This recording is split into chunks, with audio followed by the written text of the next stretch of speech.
Good morning, ladies and gentlemen. Welcome to St. Maarten. And we are here today in the Britten Norman Islander from Windward Air. And we're completing, in reverse order, sort of, a little bit of a trifecta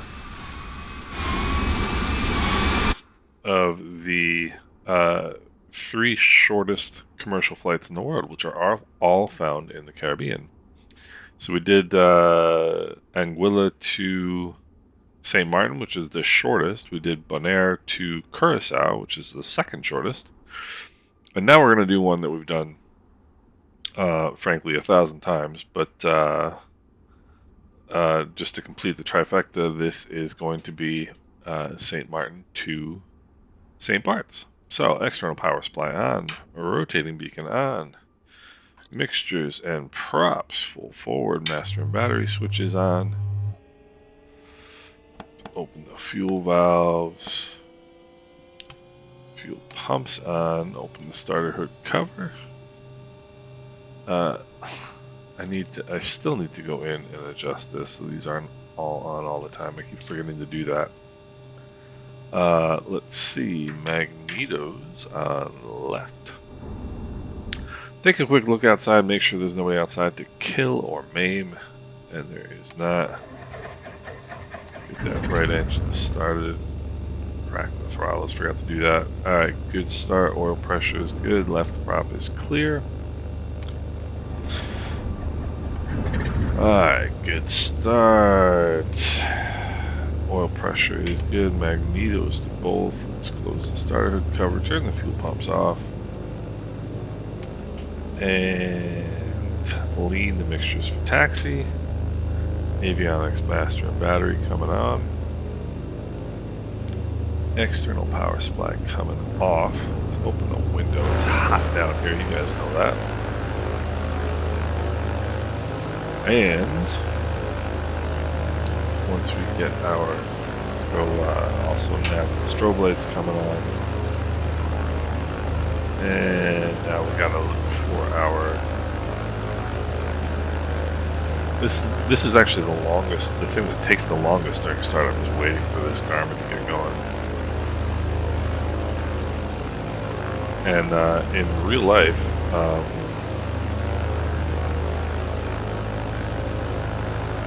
Garmin has basically announced an end of life for these things.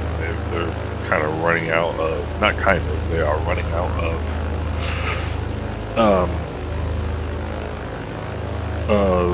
replacement parts. So they've been telling people to start thinking about replacing them,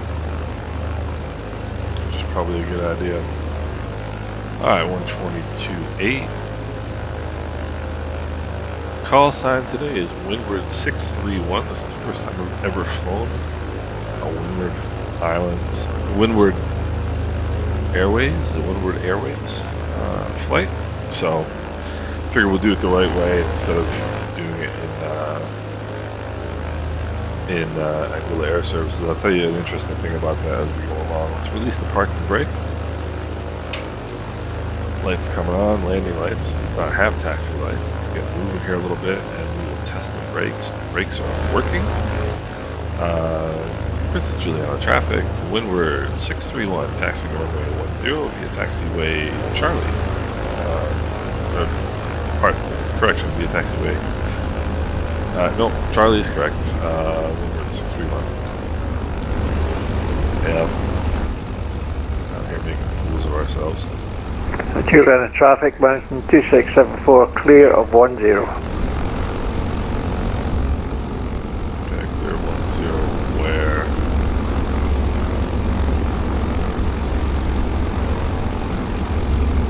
And looks like we're holding behind this, Which exit are coming off this path? Which exit do they use?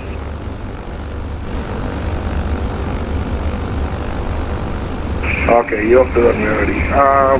Caribbean 457 taxiing onto runway, backtracking runway 01. Oh cool, so this is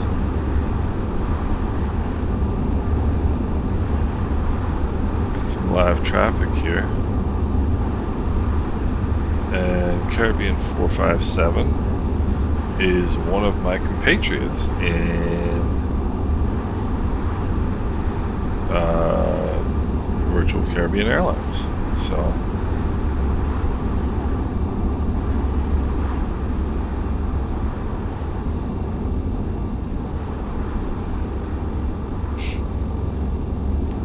Caribbean 457, this is Windward 631. Would you have any objection to me taking runway 10 for south departure real quick while you're back taxiing?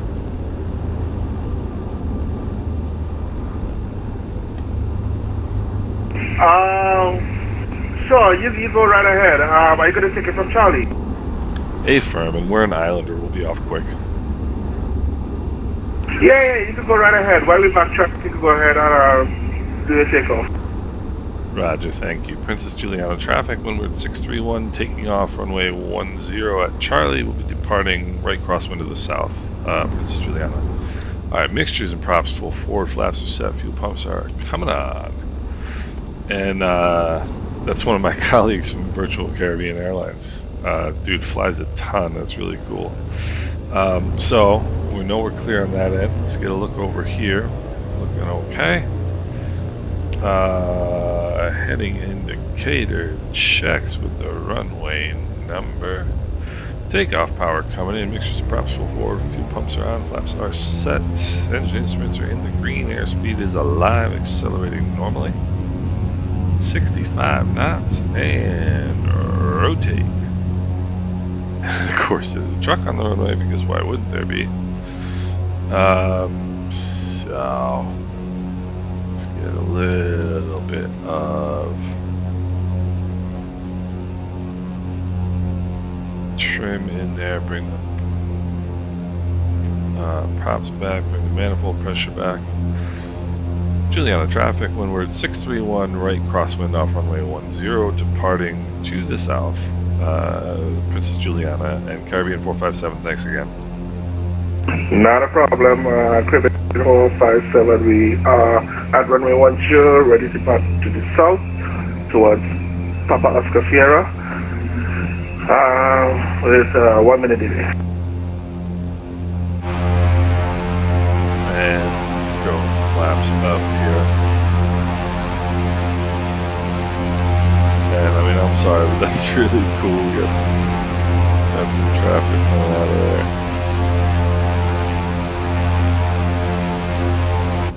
Alright. And we're climbing like a homesick angel here today. Juliana looking beautiful. Alright, let's bring these props back a little bit. Bring the manifold pressure back. Let's get that nose down. Get some trim in here.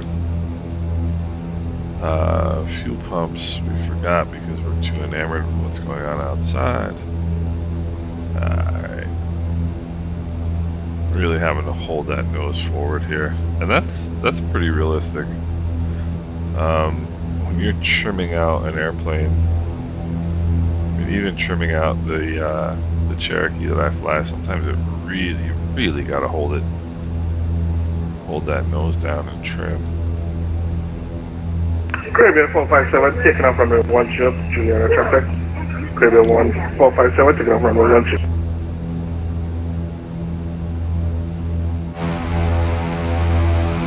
And here we are going over the cruise terminal here.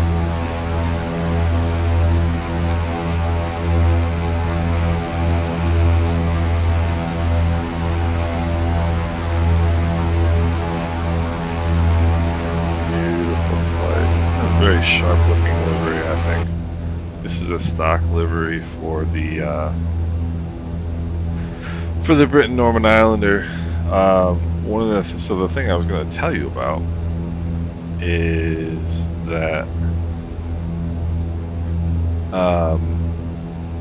in real life, Anguilla Air Services and or Trans Anguilla are not allowed to fly from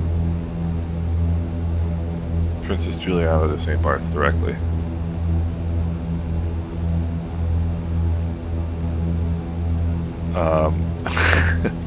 We were on a Transanguilla flight one time, and we were in St. Martin. We had gone there. I was with a friend of mine, and we had gone and dropped something off.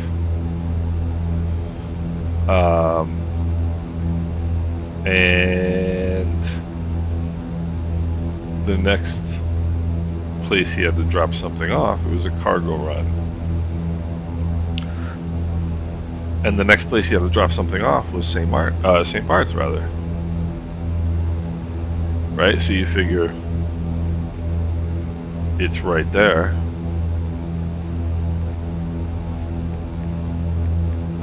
What's the big deal? Just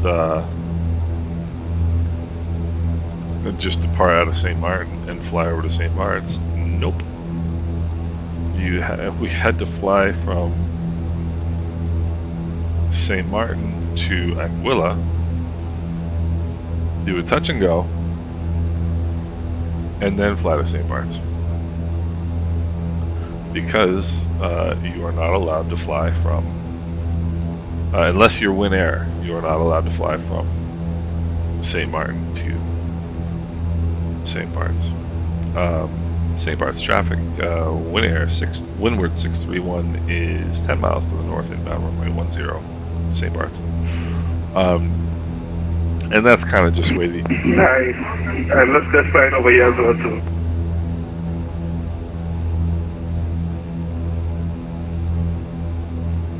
I don't know if that was from me, I didn't hear what he said.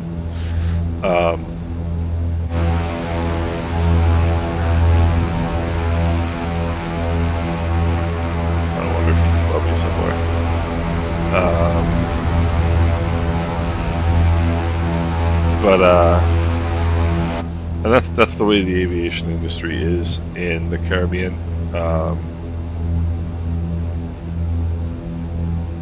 It's very much focused on protecting jobs and providing jobs, which is fine. You know, people need to make a living.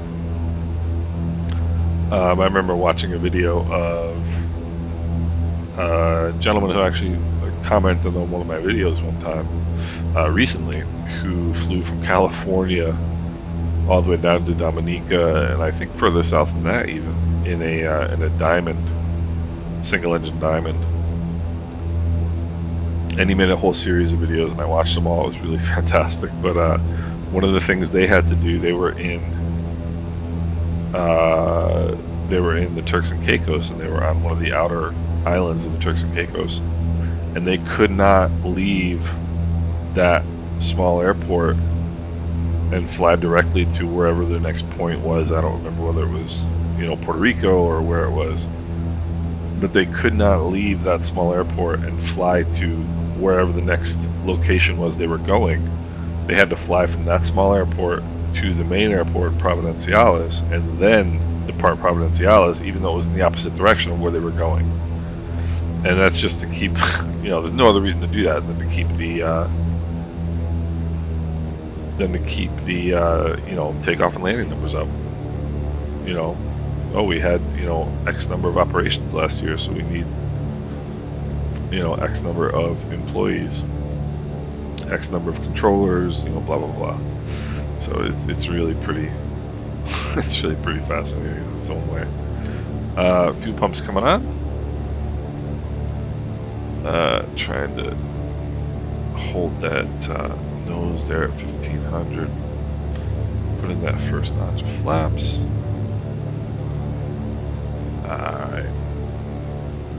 One thing I'm not real satisfied with this airplane is the trim speed. I can't really get it to where I want it.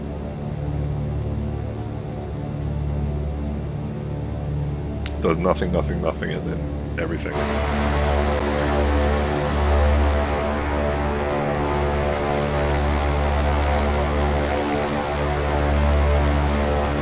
St. Barts traffic, windward 631, 3 mile left base, runway 10, St. Barts.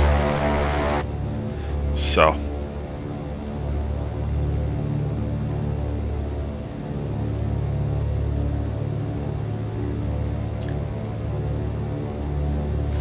St. Barts traffic, windward 631, Sugarloaf inbound 10, St. Barts.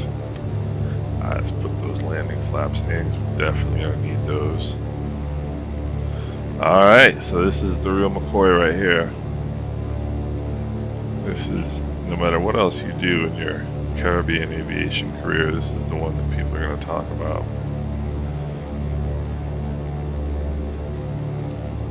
Right?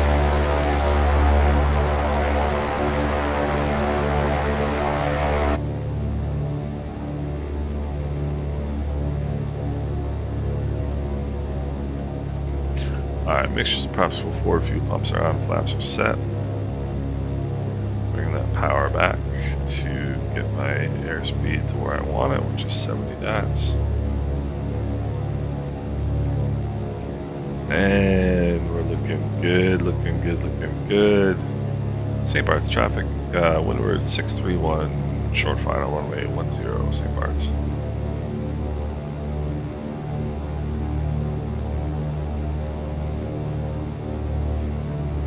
See that added power? I just added that power right there, and you see this. You see the end of the runway kind of going down in the windscreen. And that's indicating that you're getting higher on the glide slope.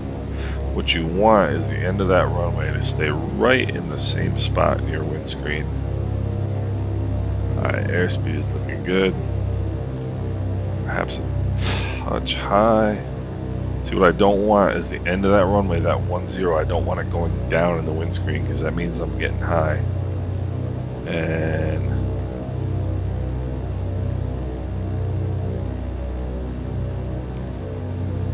looking pretty good. Power coming out. Alright, power's all the way out.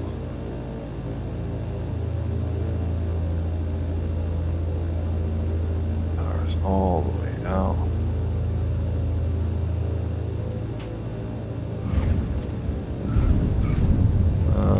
It goes a little bit touchy. Once we get below 40 knots, pull that yoke back into your lap. Gives you some extra weight on the main gear. It also gives you some extra drag, helps you slow the airplane down. Bring those fuel pumps off. And we'll do the victory lap here. The flaps up because we are professional pilots. And this is what they call the victory lap when you land at St. Barts. You do your little hokey pokey here. And that's one thing I would like to see removed from the simulator. There will never be a cruise ship in the harbor in St. Barts. Ever. Nice if they would remove that. And one of the things that a lot of people that you don't realize until you've actually seen it is how far, like what the gradient downhill of this runway is. You can see it here.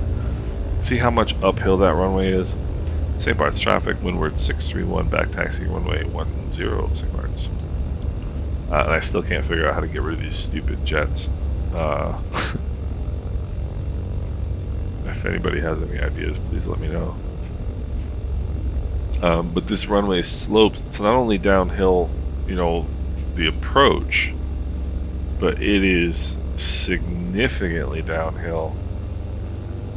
The actual slope of the runway down towards the water. St. Barts traffic, windward 631, clear the runway, St. Barts. And I made it all the way until the end of the flight before I screwed up and called myself a Willow. Yeah, I need to figure out how to get rid of these jets because it's annoying. Alright. Brakes. Mixtures at idle. Cutoff throttles are at idle. Parking brake is set. Avionics master coming off. Let's see, lights all coming off. Mags off after the avionics are off, and then master and battery switches off. Okay, and then we're going to go boarding steps and chocks. And then we'll open all the doors. And we're good. So parking brake is set. Idle cutoff. Avionics are off. Master and battery switch is off. Fuel pumps off. Mags are all off. Flaps are up. We are good to go. So ignoring the what? No, is that a 737? I don't know. I think the ones with the lights right here are the 737s. But anyway, ignoring that airplane, which is really annoying to have it there. Here we are, our Win Air Islander in St. Bart's. Cool flight. I hope you guys enjoyed it. I certainly did. Landing wasn't too bad. And I hope you guys are having a great day. That is the second shortest commercial flight in the world.